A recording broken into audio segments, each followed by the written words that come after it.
Ngayon naman, ang laman ng takambini na OE2. Simulan natin kay Ginoong Daniel.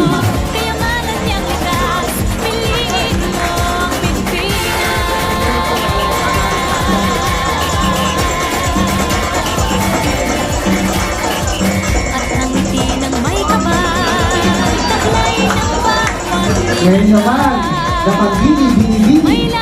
Mariel Chapo.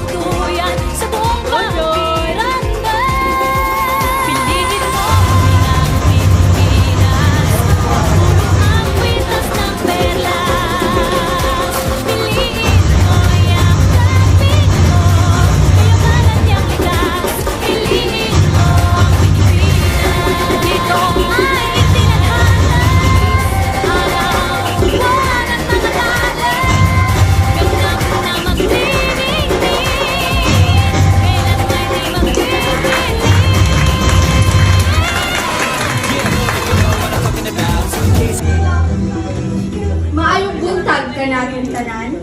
Ako nga po pala si Mariel Joy Shabok na nagre-representa sa tanggapan ng komisyonado. Naniniwala sa kasabihang, huwag mong gawin sa iba ang ayaw mong gawin sa iyo. Yun lamang po at maraming salamat.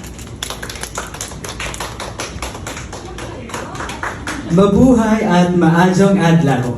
Ako si Ginoong Daniel S. Fajardo III na kumakatawan sa pangkat dalawa ng tanggapan ng komisyonado na nagsiiwang ng kasabihan, ang magandang asal ay ang kaban ng bayan. Maraming salamat at mabuhay ang Pilipinas.